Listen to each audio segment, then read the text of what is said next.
Today, I would like to talk to you about a topic that is affecting our world at an alarming rate: global warming. Global warming is a phenomenon that has been occurring for decades, and it refers to the steady increase in the Earth's average surface temperature.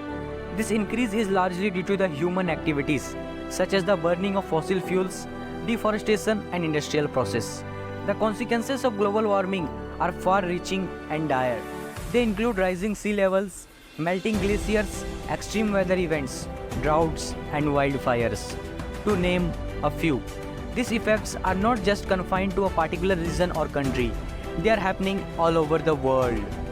The impacts of global warming are already being felt by many people around the world, particularly those in low-lying areas who are facing the threat of rising sea levels.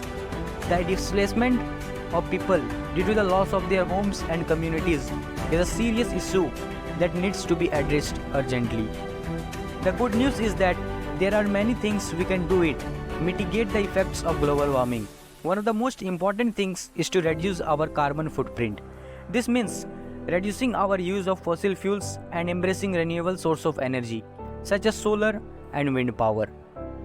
We can also reduce our carbon footprint by adopting sustainable practices in our daily lives.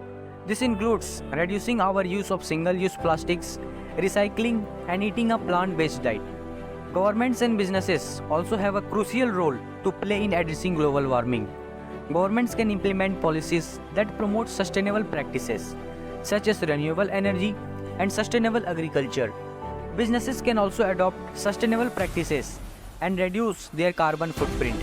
In conclusion, global warming is a serious issue that requires urgent action from all of us. We must all work together to reduce our carbon footprint and adopt sustainable practices to mitigate the effects of global warming. We owe it to future generations to take actions now and ensure that we will leave them a healthy and habitable planet.